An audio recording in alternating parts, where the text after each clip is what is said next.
ஹரே ராமா ஹரே ராமா ராம ராமா ஹரே ஹரே ஹரே கிருஷ்ணா கிருஷ்ண கிருஷ்ணா ஹரே ஹரே ஹரே ராமா ராம ராமா ஹரே ஹரே ஹரே கிருஷ்ணா கிருஷ்ண கிருஷ்ணா ஹரே ஹரே ஹரே ராமா ராம ராமா ஹரே ஹரே ஹரே கிருஷ்ணா கிருஷ்ண கிருஷ்ணா ஹரே ஹரே கிருஷ்ணாய வாசுதேவாய ஹரயே பரமாத்மனே பிரணதக்லேசநாசாய கோவிந்தாய நமோ நமः நாம சங்கீர்த்தனம் யஸ்ய சர்வ பாப பிரணாசனம் பிரணாமோ துக்க சமணः தம் நமாமி ஹரிம் பரம் கலையே சுந்தராகாரம் சதைக பிரியதர்ஷனம் அஞ்ஞானநாசகம் தேவம் சத்குரும் முரளீதரம் ஸ்ரீஹரயே நமः ஸ்ரீஹரயே நமः ஸ்ரீஹரயே நமः கோபிகா ஜீவனஸ்மரணம் கோவிந்தா கோவிந்தா சத்குருநாத் மகாராஜ் கி ஜெய். சாய் டிவி நேயர்களுக்கு நமஸ்காரம்.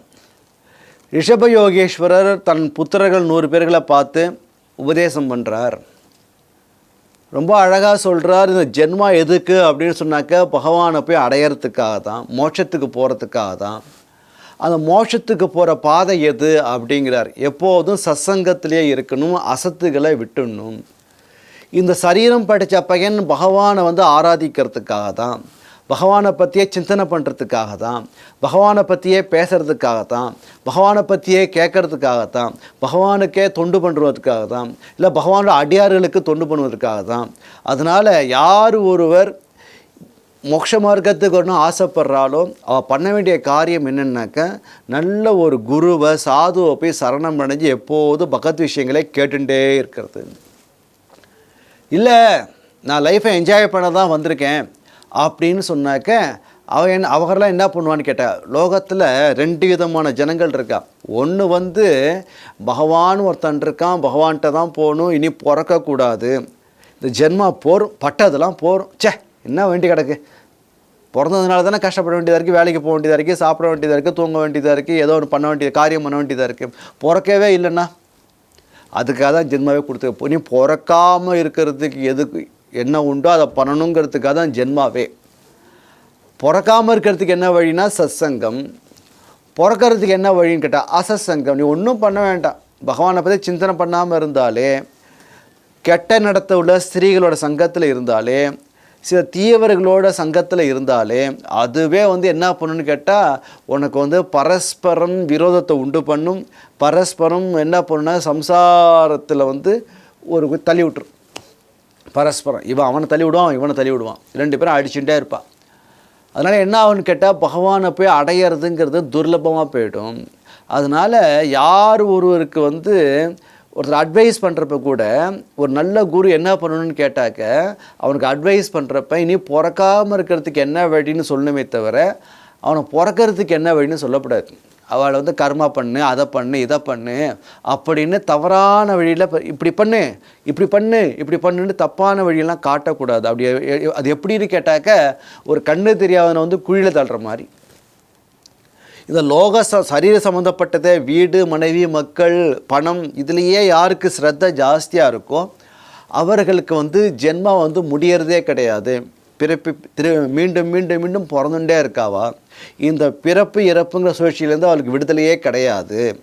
அதனால் யார் இது மாதிரி கெட்ட சிந்தனையோடு இருக்கிறவளுக்கு நல்லது பண்ணணும் அப்படின்னு சொன்னாக்கா நல்ல மார்க்கத்தை தயவோடு இருக்கிறவன், எல்லாத்துக்கும் நல்ல குணத்தில் இருக்கிறவன் அவருக்கு நல்ல மார்க்கத்தை காட்டணும். கண்ணு தெரியாத ஒருத்தனுக்கு எப்படி கண்ணு தெரிஞ்சவன் அழகான ஒரு வழியை காட்டுவானோ அது மாதிரி காட்டணும். உடனே சொல்லலாம் வீட்டில் இப்போ அம்மா இருக்கா, அப்பா இருக்கா, சுவாமி இருக்கார், குரு இருக்கார். அவர்கள் ஒரு கால் நம்மளோட ஆன்மீக முன்னேற்றத்துக்கு தடையாக இருப்பார்களே ஆனால் அவர்கள் மாதா கிடையாது, பிதா கிடையாது, குரு கிடையாது, தெய்வம் கிடையாது, உறவினர்கள் கிடையாது. ரொம்ப அடித்து பேசுகிறது. அந்த ரிஷப யோகேஸ்வரர் பண்ணக்கூடிய உபதேசத்தில் ரொம்ப சாரமான உபதேசம் இதான். ரொம்ப அற்புதமான உபதேசம். ஃபஸ்ட்டு ஜென்மா எடுத்துக்கிற பலனை என்னென்னு கேட்டார், ஜென்மா எதுக்காகன்னு சொன்னார், அந்த ஜென்மாலேருந்து கரையேறத்துக்கு என்ன வழின்னு சொன்னார்.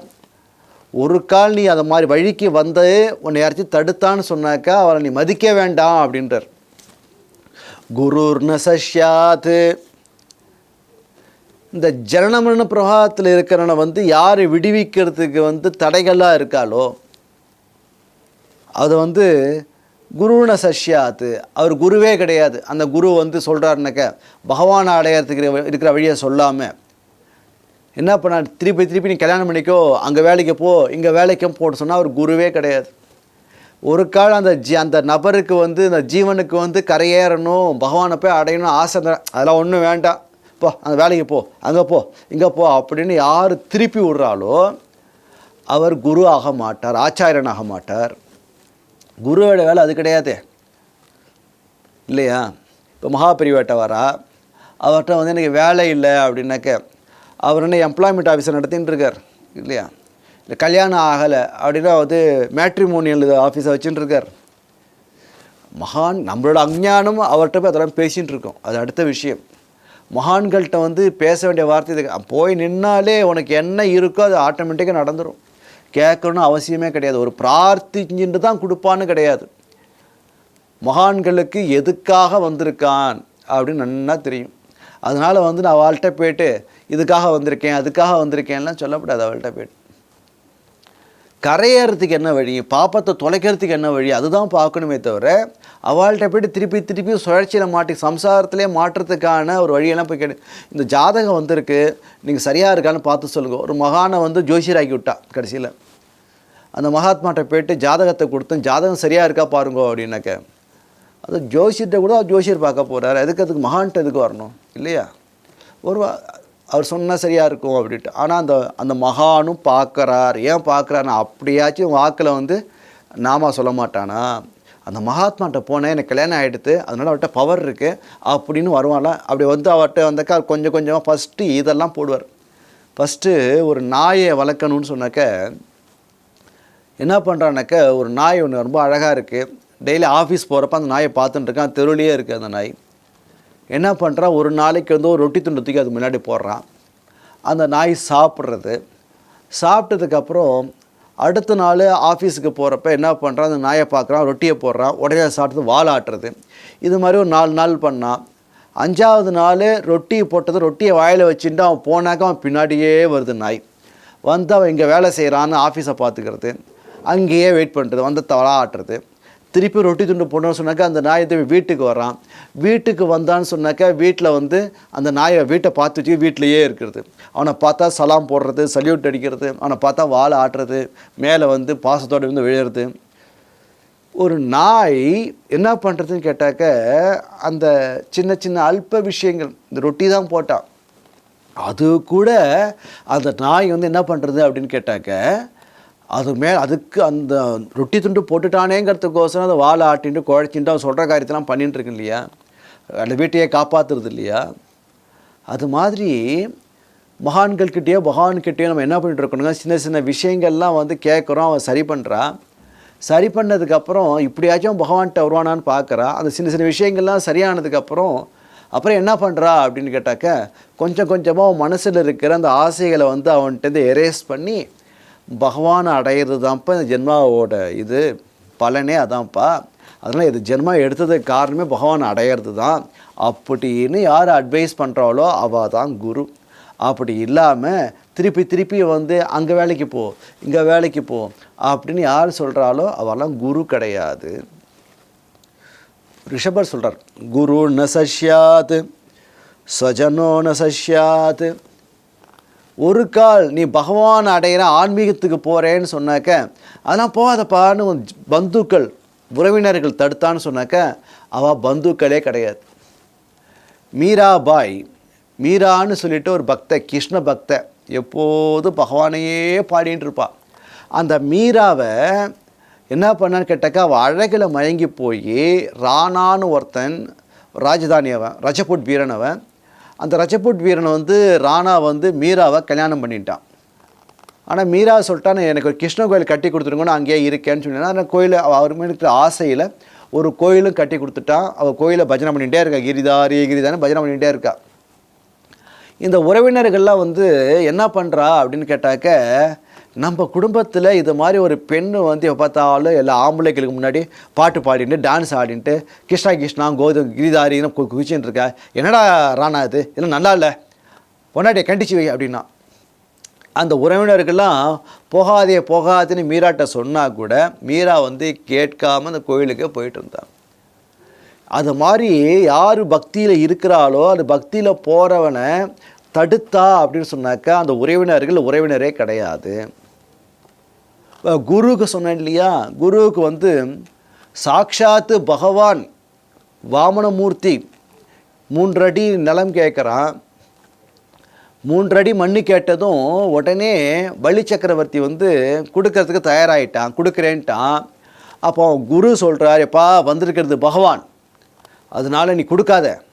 மாயா மாணவக்கோ ஹரிஹி, அவன் வந்து பிரம்மச்சாரியே கிடையாது, கல்யாணம்லாம் ஆயிடுத்து அவனுக்கு, அதனால் இவன் பிரம்மச்சாரியும் கிடையாது, அதனால் இவனுக்கு ஒன்றும் கொடுக்காத அப்படின்னு குரு தடுக்கிறார். ஆனால் அந்த குருவோட வார்த்தையை மகாபலி சக்கரவர்த்தி கேட்கல. இல்லை, நான் பிரகலாதனோட பேரன், எப்போ வந்து நீங்கள் சொன்ன மாதிரி அவர் பகவான ஹரியாக இருந்தாக்க அப்படிப்பட்ட மகாலட்சுமியோட கணவனான ஹரியே வந்து என்கிட்ட வந்து 3 அடி மண்ணு பிச்சை கேட்குறான்னு சொன்னால் அது என்னோடய பாக்கியம் தானே. பகவானுக்கே நான் பிச்சை கொடுத்தேன்னு சொன்னால் எனக்கு ஒரு புண்ணியம் கிடைக்கும் இல்லையா, நான் ஏன் அதை மிஸ் பண்ணணும் அப்படின்னு குருவோட வார்த்தையை மதிக்காமல் பகவான்ட்டுக்கு தாரவாத்து கொடுத்தான்.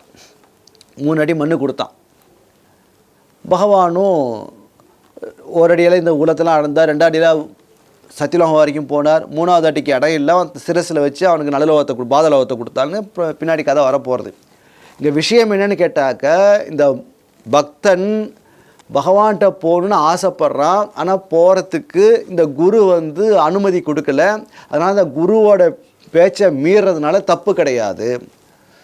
எந்த ஒரு குரு வந்து பகவான்கிட்ட போகிறதுக்கு உனக்கு ஒரு முட்டுக்கட்டையாக இருக்காலோ அப்படிப்பட்ட குரு கிடையாது, அவர் மதிக்கணும்னு அவசியம் கிடையாது. அதுதான் குருன்னு சஷ்யாத்து. ஸ்வஜனோன சஷ்யாத்து, யார் வந்து பகவான்கிட்ட போகிறதுக்கு உறவினர்களாக இருந்தால் கூட அதுக்கு வந்து நம்மளுக்கு வந்து ஒரு தடைகள்லாம் இருக்காலோ அவெல்லாம் வந்து சொந்தக்காரர்களே கிடையாது, அவளை மதிக்கணும்னு அவசியமே கிடையாது. மீரா வந்து யாரையும் மதிக்கவே இல்லை. அப்பயும் கோயிலுக்கு போயிட்டு இருந்தா. உடனே அவள் பார்த்தா நல்ல ஒரு பாம்பை வச்சு ஒரு பெட்டகத்தில் இந்த பாம்பை அது உள்ள வச்சு, மீரா இது உள்ள சுவாமி இருக்கார் அப்படின்னதும் அவளுக்கு குழந்தை, அவளுக்கு எண்ணம் என்னன்னு கேட்டால் சொந்தக்காரர்களுக்கு அந்த பெட்டகத்தை திறந்தால் உள்ளே ஒரு நல்ல பாம்பு இருக்குது, புஷ்ஷுன்னு சீரி கொத்திடும், அவளை இறந்துருவாங்கிறது அவளோட எண்ணம். கொடுத்தா உடனே சரின்னு வாங்கிட்டு கிருஷ்ணா கிரிதாரின்ட்டு அதை எடுத்து திறந்து பார்த்தா உள்ள ஒரு அந்த பாம்பை போயெடுத்து ஒரு சாலக்கிராம கல்லை பகவானாக போயெடுத்து. இன்றைக்கும் நீங்கள் பிருந்தாவனத்துக்கு போனாக்கா மீரா மந்திர் இருக்குது, மீராவோட கோயில் இருக்குது. மீரா மந்திரில் போனேன்னாக்கா அந்த இது காட்டுவா, அந்த சாலக்கிராமத்தை காட்டுவா. இதுதான் வந்து அந்த ராணா குடும்பம் சொந்தக்காரா மீரா சொந்தக்காரா கொடுத்த பாம்பு, அது சாலக்கிராமம் மாறி எடுத்து பாருங்கன்னு காட்டுவா. அவசியம் என்றைக்கும் பார்க்கலன்னா உண்மை நடந்த விஷயங்கள். அதனால் சொஜனோன சஷ்யாத்து பிதான சஷ்யாத்து, ஒரு கால் நீ பகவான்கிட்ட போகணுன்னு வேட்கை இருக்கிறவனை வந்து பெற்ற அப்பாவே ஆனாலும் தடுத்தா அந்த அப்பாவை மதிக்கணும்னு அவசியம் கிடையாது. அவர் அப்பா கிடையாது, குரு கிடையாது, சொஜனங்கள் கிடையாது, பந்துக்கள் கிடையாது, அப்பா கிடையாது. ஏன் கிடையாதுன்னா பகவான்கிட்ட போகிறதுக்கு அவர் தடையாக இருக்காரே. பிரகலாதனை பார்த்து ஹிரண்யகசிபுவே நமஹான்னு சொல்கிறான்றான்.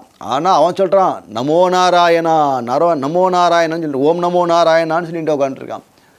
பகவானோட நாமாக்கள் தான் சொல்லுவேன்றான், பகவான் தான் இருக்கார், உன்னை நான் கும்பிட மாட்டேன்றான், பெத்த புள்ளதான். பகவான் இல்லடா அப்படின்றார், இருக்கார்னு பையன் சொல்கிறான். இப்போ இந்த இடத்துல வந்து பிதா கிடையாது. ஏன்னா பகவான்கிட்ட போகிறதுக்கான வழியை ஏற்படுத்தலையே. அப்பாவாக இருந்தாலும் ஆன்மீக முன்னேற்றத்துக்கு பகவானை அடையிறதுக்கு ஒரு தடைக்கல்லாக இருந்தால் அவர் பிதா கிடையாது. ஜனனீன சாஷ்யாத்துன்றார், அம்மா கிடையாது. தன் குழந்தை வந்து இப்போ முக்கால்வாசி ஃபேமிலியில் என்ன ஆகிடுதுன்னு கேட்டாக்க, யாராச்சும் கோயிலுக்கு போகிறேன், பஜனைக்கு போகிறேன், திருவண்ணாமலை கிரிவலம் போகிறேன் அப்படின்னு சொன்னாக்கா அவளுக்குலாம் பயம் வந்துடுது. இவன் என்ன சாமியாராக போயிடுவானா, போகாதன்ற பெத்தவாள்லாம். யாரும் பயப்படாதீங்க, யாரும் சன்னியாசியில் போகிறேன்னு விட்டுருங்க, யாரும் சன்னியாசி ஆக மாட்டான், கலிகாலம் ஆக மாட்டான், கவலையே படாதீங்க. இப்போ இந்த ப்ரெசன்ட் சினரியோவில் இப்போ எல்லா பெற்றோர்களும் எதுக்கு பயப்படுறான்னு கேட்டால், தன் குழந்தைய சத்சங்கத்துக்கு போனால் பயப்படுறான். சத்சங்கத்துக்கு வந்தால் திருந்திடுவான் போட்டிருக்குவேன், பெரிய ஞானி ஆகிடுவான் போட்டிருக்கு. பயப்பட வேண்டாம், பயமே தேவையில்லை. ஏன்னா அவளும் ஆசைப்படுறா, தன்னை மாதிரி இவனும் கல்யாணம் பண்ணிட்டு குழந்தைய பெற்றுன்ட்டு சம்சாரத்தில் இருக்குன்னு பெற்ற அம்மா அப்பாவெல்லாம் ஆசைப்படுறா. அதுக்காக தான் கல்யாணம் பண்ணி வைக்கிறா இல்லையா? எதுக்காக அப்பா அம்மா கல்யாணம் பண்ணி வைக்கிறா? குடும்பம்னான்னு தெரியணும், குடும்பத்தில் பட்டாதான் புத்தி வரும், பொறுப்பு வரும், அதுக்காக கால் கட்டு போடணும். அப்போ பையனை பெற்றவளாக இருந்தாலும் சரி, பொண்ணை பெற்றவளாக இருந்தாலும் சரி, 2 பேருக்கே இந்த பரஸ்பரம் இந்த எண்ணம் இருக்குது. கால் கட்டு போடணும், கல்யாணம் அந்த காலத்தில் கல்யாணம் பண்ணி வைக்கணும், பேரம்பேத்திலாம் பார்க்கணும், இந்த நம்ம குடும்ப சந்தானம் வளரணும் அப்படின்னு பிரியப்படுறான் இல்லையா? ஒரு காலம் வந்து பஜனைக்கு போகிறேன்னு சொன்னால் அதெல்லாம் போகாத, பஜனை இப்போ என்னடா வயசு, இப்போ என்ன பஜனைக்கு போகிறேன்ற, இப்போ கோயிலுக்கு போகிறேன்ற, கிரிவலத்துக்கு போகிறேன்னு சொல்கிறேன், இப்போ என்ன அவசரம், போகாத, அதெல்லாம் வயசு வந்ததுக்கப்புறம் பார்த்துக்கலாம், இப்போ ஒன்றும் அதெல்லாம் இதெல்லாம் ஒழுங்காக வேலைக்கு போ அப்படின்னு சொல்கிறார் இல்லையா? ரிஷபர் சொல்கிறார், அப்படி சொல்கிற அம்மாக்களே கிடையாது. ஜனனின சஷ்யாத்து. கைகேயி ராமனை நீ காட்டுக்கு போ, என் புள்ள பரதனுக்கு தான் இந்த சாம்ராஜ்யம்னு சொல்லி காட்டுக்கு அமிச்சிட்டா. அந்த சோகத்திலே தசரதன் போயிட்டார். உடனே வசிஷ்டர் வந்து பரதன் வந்து கேகே தேசத்தில் இருக்கான், மாமா வீட்டில் இருக்கான், அவனை வர சொல்கிறார். இன்ன காரணம்னு சொல்லாமல் அவசரமாக வர சொல்லுன்னு சொல்லாமல் வந்துட்டா. வந்து பார்த்தா அயோத்தியே வந்து சோகமாக இருக்குது. பரதனுக்கு ஒன்றும் புரியலை. நேராக வந்து அவன் அம்மா சொல்கிறா, பரதா உனக்கு ஒரு குட் நியூஸ்ரா. என்ன, நீ தாண்டா ராஜா போகிற, நீ தாண்டா இந்த சாம்ராஜ்யம் போகிற, அயோத்தி ஃபுல்லாக உனக்கு தான். நீ அண்ணா ராமர் எங்கே, அவனை நான் காட்டுக்கு அமிச்சிட்டேன், அதெல்லாம் பகவான் அவனை போவேனா. பரதனுக்கு கோபம் வந்துடுது. என்னம்மா நீ அண்ணா ராமர்னா பகவான், அவரை போய் நீ காட்டுக்கு அமிச்சிட்டு எனக்கு போய் கூட்டிய, நீ துரோகி, நீ ஒரு அம்மாவா அப்படின்னு அவளை அடிக்க ஓங்குறான். இங்கே சொல்கிறார் ரிஷபர் சொல்கிறார், மாதா ஜனனீன சஷ்யாத்து. தெய்வமே, நம்ம கூப்பிட்ற தெய்வமே, நீ ஒரு உத்தம தெய்வத்துக்கு போகிறப்ப அந்த தெய்வமே ஆனவனாலும் கூட அந்த தெய்வம் வந்து உன்னோட ஆன்மீக முன்னேற்றத்துக்கு தடைகளாக இருந்துன்னு சொன்னாக்கா அது ஒரு சுவாமியே கிடையாது அப்படின்னு சொல்லிட்டார். அதனால் என்ன அப்படின்னு கேட்டாக்க, புருஷன் ஒரு கால் கணவன் பதியின சஷ்யாத்து, கணவன் வந்து தன் மனைவியோட ஆன்மீக முன்னேற்றத்துக்கு ஒரு தடைக்கல்லாக இருந்தாலும் சொன்னாக்கா அவன் கணவனே கிடையாது, அவனை மதிக்கணும்னு அவசியம் கிடையாது. இங்கே ராணா வந்து எவ்வளவோ சொல்கிறான் மீராபாயிட்ட, அவள் கேட்கல. எப்போ வந்து நீங்கள் வந்து அவன் என்ன பண்ணுறான்னாக்கா பீரங்கி வச்சு அந்த கிருஷ்ணர் கோவில் சாதுக்கள் உள்ளே இருக்கிறப்ப அடிச்சிட்றான், தரமட்டமாக்கிடுறான். மீரா அது வரைக்கும் பொறுத்துன்னு இருந்தா. அதுக்கப்புறம் நீ எப்போ வந்து நானே சாகணும்னு நினச்சி அடிச்சியோ, அவளுக்கு அவள் உயிர் தப்பிடுறாவோ கிருஷ்ணன் கிருப்பையில் அவளுக்கு ஒன்றும் ஆகலை. உடனே ரொம்ப வருத்தப்பட்டுன்ட்டு துக்கப்பட்டுன்ட்டு ராணாட்ட சொல்லிட்டா, இன்னி நான் பொண்டாட்டி கிடையாது, நீ எனக்கு கணவனும் கிடையாது, எப்போ கிருஷ்ண பக்தாளுக்கு நீ துரோகம் பண்ணியோ நான் இனி இங்கே இருக்க மாட்டேன்னு சொல்லிட்டு பிருந்தாவனத்துக்கு வந்துட்டா. பிருந்தாவனத்திலேயே தன் நகைகள்லாம் வந்து விற்று கிருஷ்ணனுக்கு பாங்கே விகாரின்னு ஒரு கோயில் இருக்குது அங்கே கொடுத்துட்டா. அதுக்கப்புறம் பிருந்தாவனத்தே இருந்துட்டு இருந்தா. அதுக்கு பிறகு மீராபாய் துவாரகை வந்து, துவாரகை கிருஷ்ணன் கோயில் வந்து, துவாரகையில் கிருஷ்ணன் கோயில் வந்து திறக்கவே இல்லை, பேட் துவாரகாவில் இருக்குது அந்த கிருஷ்ணன். மீராபாய் சொன்னால், மீரான்னு ஒருத்தி வருவாளாம், வந்து பாடினாக்க இந்த கதவை திறக்கணும் எங்கள் பெரியவாளாம் சொல்லியிருக்கான்னு சொன்னதும் மீரா வந்து அவள்கிட்டே சொல்கிறா. உடனே மீரா வந்து ஒரு கீர்த்தனை பண்ணால் கதவு திறந்தது, நேராக கிருஷ்ணா கிரிதாரின்னு இப்போ கட்டின்ட்டா, அப்படியே ஜோதியில் ஐக்கியமாயிட்டா. அதனால் கணவனோ சுற்றமோ மாதாவோ பிதாவோ குருவோ தெய்வமோ யாராக இருந்தாலும் பகவான்கிட்ட போய் சேர்றதுக்கு தடைக்கல்லாக இருந்தால் அவர்கள் மாதா கிடையாது, பிதா கிடையாது, குரு கிடையாது, தெய்வம் கிடையாது, சொந்தக்கார கிடையாது, தைரியமாக அவளை மீறி வரலாம் அப்படின்ட்டு ரிஷப யோகேஸ்வர் தன் புத்திரர்களுக்கு அட்வைஸ் பண்ணுறார். ரொம்ப அற்புதமான ஒரு ஸ்லோகம். எல்லோரும் மதிக்கணும்னு தான் சொல்லுவோம், குருவை மதிக்கணும், மாதா மதிக்கணும், பிதா மதிக்கணும். எப்போ மதிக்கலான்னாக்க ஆன்மீக முன்னேற்றத்திற்கு உறுதுணையாக இருந்தால் மதிக்கலாம், அதுக்கு எதிர்ப்பதமாக இருந்தான்னு சொன்னாக்க மதிக்கணும்னு அவசியம் கிடையாது அப்படின்னு சொல்கிறான். அதனால் வந்து இங்கே ரிஷபர் சொல்கிறார், இந்த சரீரம் தன்னை காட்டி பேசுகிற இந்த சரீரம் இருக்கேப்பா, மம இதம் சரீரம், இந்த சரீரம் இருக்கேப்பா துர்விபாவியம், இது எப்படிப்பட்டதுன்னு யாருக்குமே யோசித்து பார்க்க முடியாது. இது எப்படிப்பட்டது உண்மையிலே யாருமே இது எப்படிப்பட்ட சரீரம்னு யாருக்கும் ஒன்றும் புரியாது. ஏன்னாக்க மே ஹிருதயம் சத்வம் ஹி எத்திர தர்மகா, என் மனசில் எப்போதும் என்ன இருக்குன்னு கேட்டால் என் ஹிருதயத்தில் வந்து சத்துவகுணமே நிரம்பி இருக்கு, எப்போதும் சத்துவகுணத்திலே இருந்துட்டுருக்கேன். அப்புறம் வந்து தர்மமே என் மனசில் இருந்துட்டுருக்கு.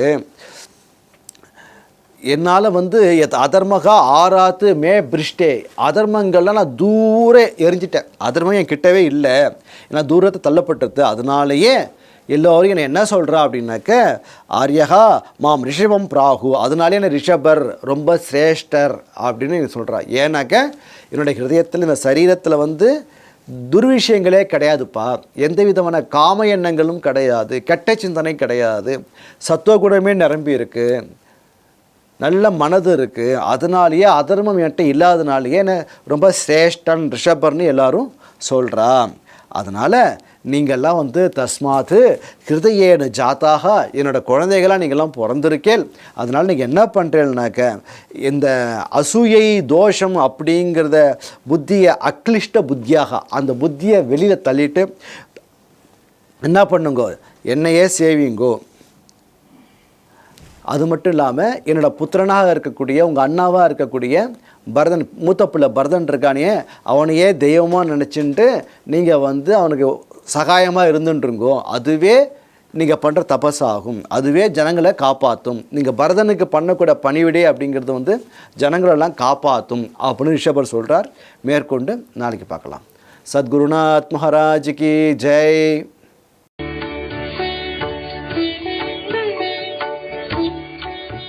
தமிழில் முதல் பக்தி சேனல் சாய் டிவி.